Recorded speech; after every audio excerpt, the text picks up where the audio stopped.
I didn't notice it at first. That's the strange part. Love didn't leave all at once. It didn't slam the door or raise its voice. It just started being quiet.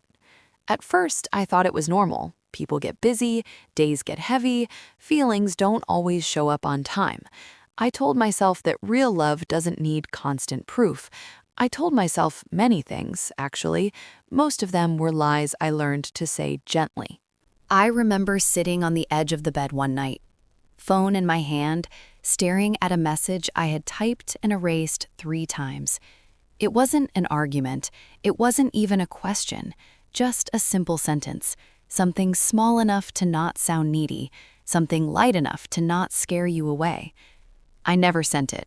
Not because I didn't want to talk, but because I was tired of being the only one who reached. That was the first silence. Not yours. Mine. I used to believe that love was about patience, about staying, about holding on even when it hurt a little. And maybe it is, but no one tells you how easy it is to confuse patience with self-abandonment. I kept shrinking my needs, folding them neatly, placing them somewhere out of sight. I thought if I became easier, quieter, more understanding, you would stay. You stayed, but not with me. You were there in presence, but not in depth. Your words became shorter. Your attention felt borrowed. And when I talked about my day, you listened the way people listen when they're already somewhere else. Still, I smiled. Still, I said it was okay, because loving you felt safer than asking myself why I felt so alone next to someone. There were moments when I almost said something, when my chest felt tight enough that honesty hovered right at my lips. But every time I swallowed it back down. I didn't want to be too much. I didn't want to turn into a problem. So I learned to miss you quietly. I learned how to feel lonely without making it visible. At night, when the world finally slowed down, the truth crept in. Not loudly, just a soft realization that something essential was missing. I would lie there, staring at the ceiling, replaying old conversations in my head. Not the good ones, the recent ones. The ones where I laughed a little too hard to cover the distance. The ones where silence did most of the talking. I told myself love isn't perfect. I told myself no one stays the same. I told myself this was just a phase. But deep down, there was a feeling I didn't have a name for yet. It wasn't heartbreak. Not yet. It was the slow understanding that I was giving more than I was receiving. And worse, I was starting to believe this imbalance was my responsibility to fix. I tried harder. I showed up softer. I forgave faster. I waited longer. I made excuses for you before you even asked for them. I defended you in conversations you weren't even part of. And somewhere in all of that, I stopped defending myself. I don't remember the exact moment I realized love was leaving. It wasn't dramatic enough to remember clearly, but I remember the feeling, the way my chest sank when I noticed I no longer felt safe sharing my thoughts, the way I rehearsed my words before speaking, afraid of being misunderstood, afraid of being dismissed. Love doesn't disappear in one moment. It fades in 100 small ones. It fades when you feel unheard, when your presence feels optional, when your emotions start feeling inconvenient. I think what hurt the most wasn't that you changed, it was that I kept adjusting. One night, I caught myself apologizing for feeling sad. That was the moment something cracked open. I sat there, alone again, realizing how far I had drifted from myself, how loving you had slowly turned into forgetting me. I wasn't angry, I wasn't dramatic, I was just tired. Tired in a quiet way, the kind of tired that doesn't ask for rest, it asks for honesty. I started asking questions I had avoided. Why does love feel heavy? Why do I feel guilty for wanting more? Why am I afraid to speak when love is supposed to be safe? The answers didn't come right away. They arrived slowly, like truth often does, through late nights, through reflection, through the ache of finally seeing things clearly. Love hadn't failed me. I had failed myself by staying where I felt small, and that realization hurt in a different way. Not sharp, not explosive, just deep, the kind of pain that sits with you and waits to be acknowledged. I didn't leave immediately. Growth rarely happens overnight, but something inside me shifted. I stopped over-explaining. I stopped chasing reassurance. I begged silently for attention. I began listening to myself, and for the first time in a long while, I noticed something surprising. The loneliness I feared wasn't as frightening as the loneliness I had already been living with. Letting go wasn't easy. It wasn't brave or poetic. It was quiet. It was shaky. It was full of doubt, but it was honest. Love didn't leave me. It stepped aside so I could finally see myself again. And maybe that's what love does sometimes. Not to punish you, not to break you, but to teach you the value of staying whole. After that realization, things didn't magically become lighter. That's another lie people don't talk about.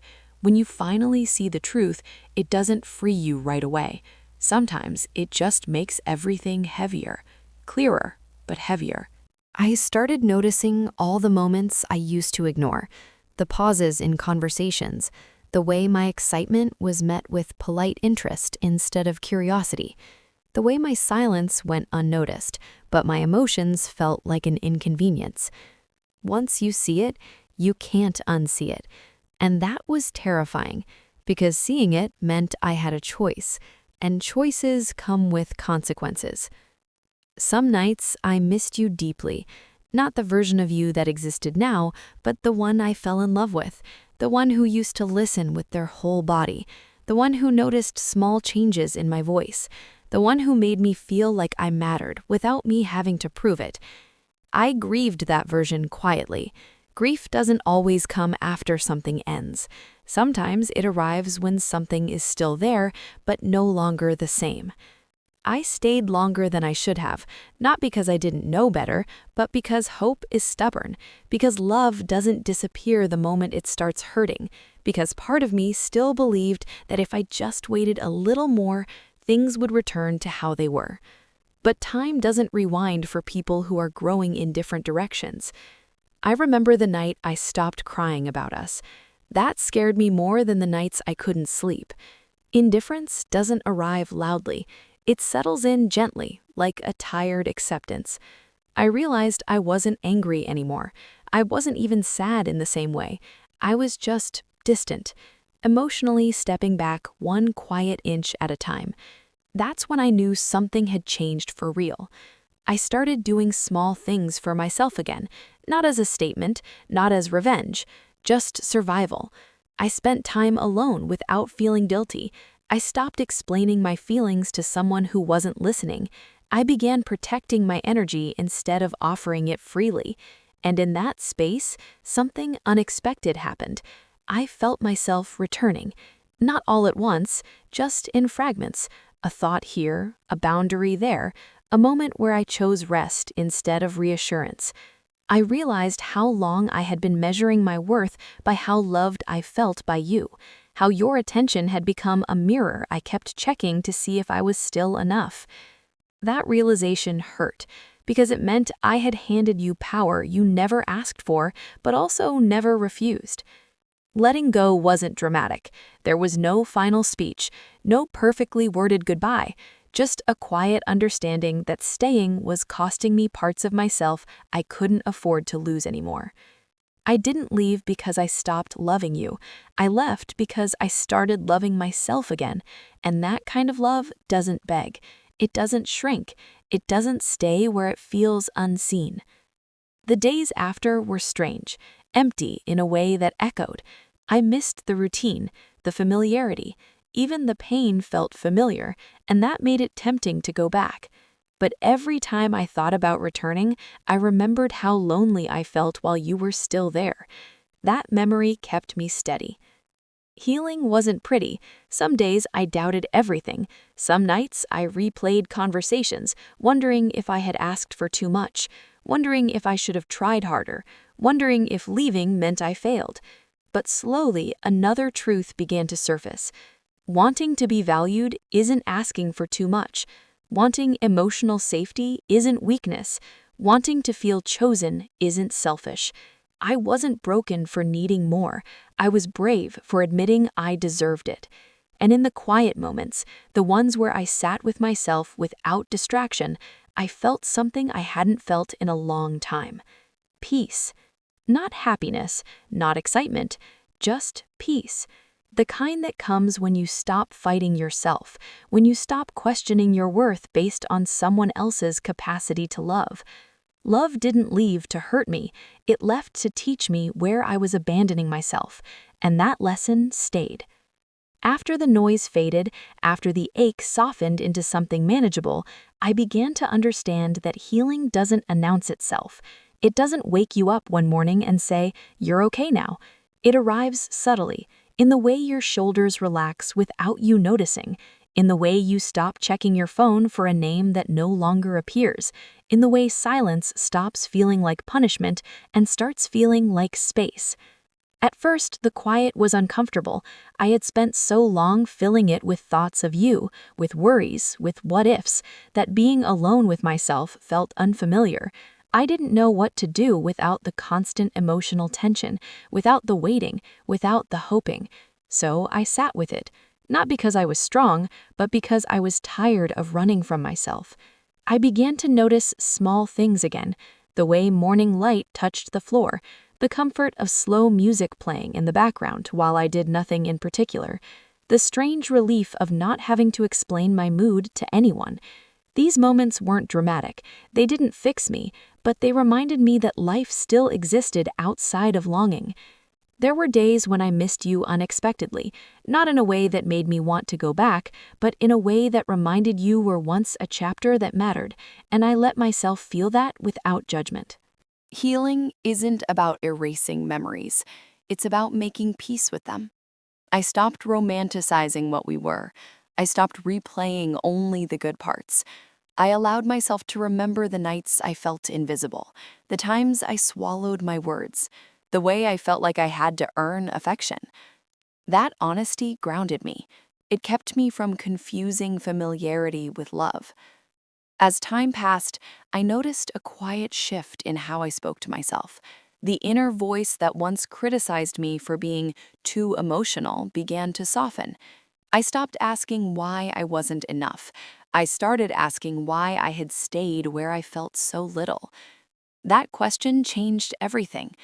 I realized how much of myself I had given away in the name of love, how often I had compromised my needs just to keep the peace, how deeply I had internalized the idea that love required endurance. But love shouldn't feel like survival. It should feel like safety. That realization didn't make me bitter, it made me clearer. I became more intentional with my energy, more careful about who I allowed close, not because I was closed off, but because I finally understood my worth. There was strength in that awareness, not loud strength, not the kind that demands attention, just a steady presence, a knowing. I learned how to enjoy my own company again, not as a distraction, but as a choice. I learned that being alone didn't mean being lonely. Sometimes it meant being at peace. And slowly, without forcing it, I started trusting myself, trusting my instincts, trusting my boundaries, trusting that I could walk away from things that didn't feel right. I stopped chasing intensity. I stopped mistaking emotional highs and lows for connection. I began craving consistency, calm, mutual effort. That shift felt like growing up emotionally, not in a sad way, in a grounded one. I no longer needed someone to choose me to feel valuable. I no longer measured my worth by how deeply someone loved me. I measured it by how deeply I respected myself. And that changed how I showed up in the world. I spoke more honestly. I listened more carefully. I stopped ignoring red flags just because my heart was attached. I understood that love without presence isn't love that sustains. There was no rush to replace what I had lost, no urgency to fill the space. The space itself became sacred. It held my healing. It held my growth. It held my truth. Love had left, yes, but it didn't leave emptiness behind. It left clarity. There was a moment much later when I realized I wasn't waiting anymore. Not for a message, not for closure, not for an explanation that would finally make everything make sense. Waiting had quietly left my body, and I didn't even notice when it happened.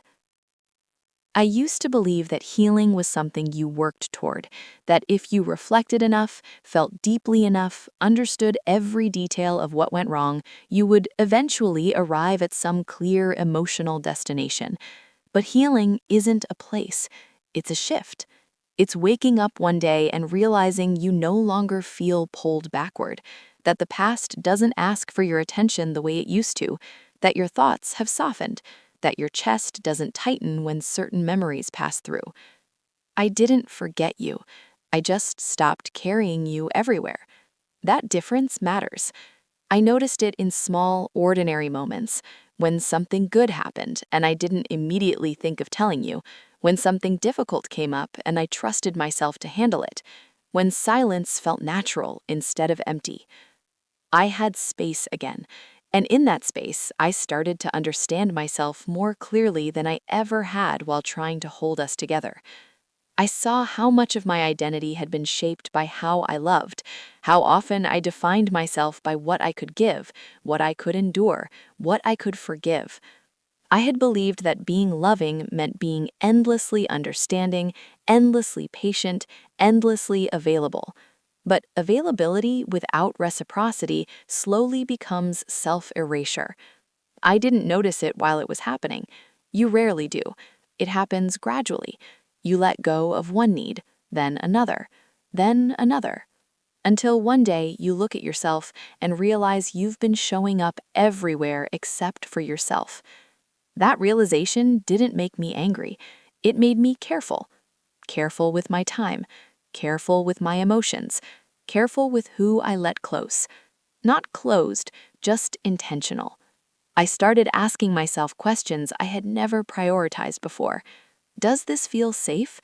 Does this feel mutual? Do I feel free to be honest here? If the answer was no, I stopped forcing myself to stay. And that was new for me. Before, I would have tried harder, explained more, given things time they didn't deserve. But now I understood that clarity doesn't require effort.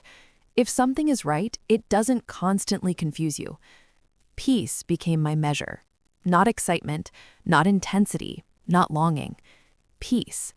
I realized how often I had mistaken emotional turbulence for depth, how I had associated love with struggle, as if calm meant boredom, as if consistency was something you had to earn. But love that costs you your sense of self is not love that sustains you. That truth settled in slowly, but once it did, it changed how I saw everything. I stopped trying to be impressive, stopped trying to be chosen, stopped trying to be enough for people who were unsure. Instead, I focused on being honest, honest about my limits, honest about my needs, honest about what I could no longer accept. There was strength in that honesty, but it wasn't loud. It didn't announce itself. It simply showed up in the way I carried myself, in the way I didn't chase validation anymore, in the way I didn't explain my boundaries. I no longer needed someone to understand why I was protecting my peace. Protecting it was enough. I think the most unexpected part of healing was realizing that love didn't leave me empty. It left me wiser, more grounded, more aligned with myself.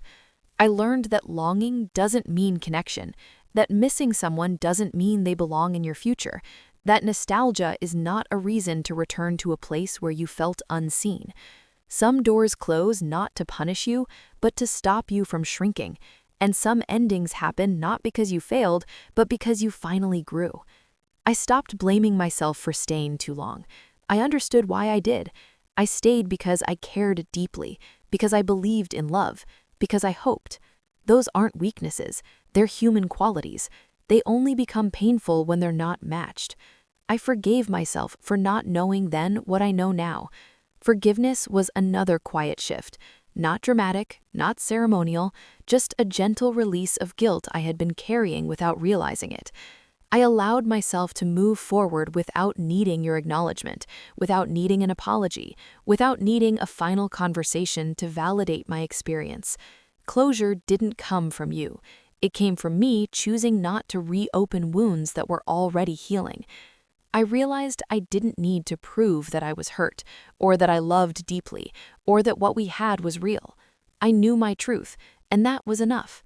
I started imagining a different kind of love, one that didn't require me to guess where I stood, one where communication felt natural, not forced, one where affection wasn't rationed, one where presence wasn't conditional.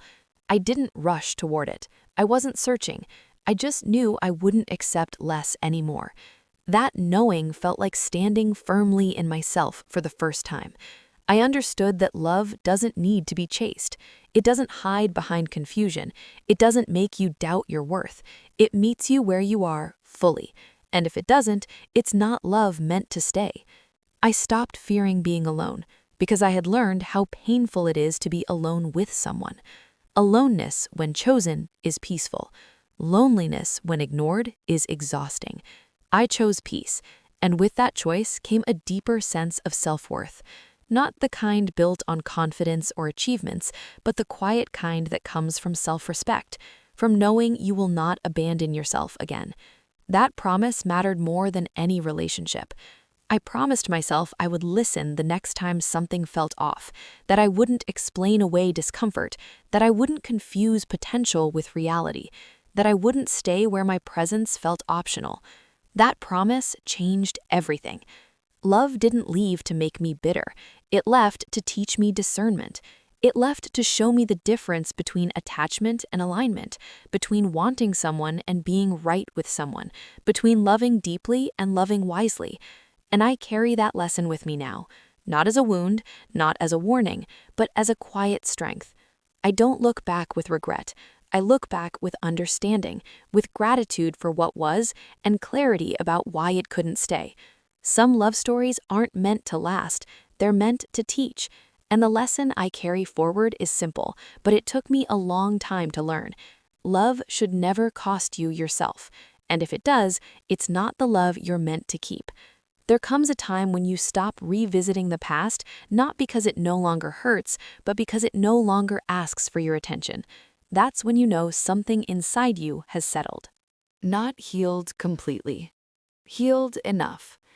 I used to think closure was something you received, a conversation, an explanation, a final apology that would suddenly rearrange everything inside me and make it make sense. But life doesn't work that way. People don't always give you clean endings, and waiting for one can quietly keep you stuck in a chapter that's already over. Closure, I learned, is something you grant yourself. It's the moment you stop reopening old wounds just to confirm they were real, the moment you stop searching for meaning in someone else's silence, the moment you accept that not everything unfinished needs to be revisited. Some things are complete because you are no longer the same person who needed them. I stopped asking why you couldn't love me the way I loved you. That question had followed me for a long time, hiding behind other thoughts, disguising itself as reflection, but it was really just a quieter form of self-doubt. When I finally let it go, something loosened inside my chest. I realized that love isn't measured by intensity or endurance. It's measured by presence, by consistency, by the feeling of safety that doesn't require explanation. And I didn't feel that with you. Accepting that didn't make our story meaningless. It made it honest. I stopped romanticizing the pain, stopped telling myself that suffering was proof of depth, that longing meant connection, that staying, no matter the cost, was noble. There is nothing noble about losing yourself slowly, and there is nothing weak about choosing to leave when your spirit feels tired. I didn't become colder after you. I became clearer. Clearer about what I needed, clearer about what I could give, clearer about what love should feel like in my body, not anxious, not uncertain, not heavy. I learned to listen to the subtle signals I once ignored, the tightness in my chest when something didn't sit right, the quiet resentment that built when I kept choosing others over myself, the exhaustion that came from over-explaining my feelings to someone who wasn't really listening. Those signals were always there. I just hadn't trusted them. Trusting myself again was a process. It didn't come from affirmations or dramatic declarations. It came from small choices, from saying no when I wanted to, from leaving conversations that drained me, from allowing silence without rushing to fill it. I learned how to sit with myself without distraction. That was harder than it sounds. When you stop numbing, everything surfaces. The sadness you postponed, the anger you swallowed, the grief you minimized because you thought you weren't strong enough. But strength isn't avoidance. Strength is staying present with your truth, even when it's uncomfortable. I let myself feel everything, not all at once, not perfectly, but honestly. I didn't rush the process. I didn't label it healing every time it hurt less. I just lived through it. And slowly, the pain stopped being the center of my world. It became part of my history, not my identity. I started noticing how differently I moved through life. I didn't seek validation the way I used to. Compliments felt nice, but they didn't anchor me. Attention felt pleasant, but it didn't define me. I wasn't trying to prove my worth anymore. I already knew it. That knowing was quiet but unshakable. I understood that self-worth isn't something you build once and keep forever. It's something you practice. You practice it by honoring your limits, by choosing environments that support you, by walking away from situations that require you to dim yourself, and by remembering that love should add to your life, not consume it. I stopped seeing you as the one who left me. I saw you as the one who showed me where I was willing to abandon myself. That shift changed the story entirely. I no longer needed to blame you or forgive you in dramatic ways. I didn't need to rewrite what happened to make it easier to swallow. I could hold the truth as it was. We wanted different things, and I stayed longer than I should have because I hadn't yet learned how to choose myself. That honesty felt freeing. I stopped telling the story as a wound and started telling it as a lesson. And lessons don't weigh you down, they steady you. I became gentler with my past self, the one who hoped too much, the one who waited, the one who believed love would change if she loved harder. That version of me wasn't foolish. She was open-hearted. She just hadn't learned discernment yet. We all learn it somewhere. Some learn it early, some learn it painfully, some learn it through loss. I learned it through you. And that doesn't make you the villain. It makes you part of my becoming. I don't carry resentment anymore. Resentment requires energy I no longer want to give away. What I carry instead is clarity and gratitude, not for the pain, but for what it revealed. I know now that love doesn't need to feel uncertain to be meaningful, that passion doesn't have to come with anxiety, that commitment doesn't require self-sacrifice to the point of disappearance. I know now that the right love won't make me feel like I'm asking for too much when I'm simply asking to be seen. And because I know that, I won't settle for less. Not out of fear, not out of pride, but out of self-respect. I've made peace with the idea that not everyone who enters your life is meant to stay. Some people arrive to teach you where your boundaries are. Others show you how deeply you can feel. Some reflect your wounds. Some reflect your growth. You were a mirror. And I needed to see myself clearly. I don't rush love anymore. I don't attach to potential. I don't stay where effort isn't mutual. I let things unfold without forcing direction. There is a calmness in that approach, a trust. I trust myself to walk away if something feels wrong. I trust myself to stay if something feels safe. I trust myself to choose peace over familiarity. That trust is the real ending of this story. Not because everything is perfect now, but because I am whole. I don't need love to complete me. I want it to meet me where I am, grounded, aware, present. And if it does, I'll welcome it openly. And if it doesn't, I'll be okay. Because I know what it costs to abandon myself, and I know the value of staying true. Love didn't leave me empty. It left me aligned. And alignment feels like coming home to yourself.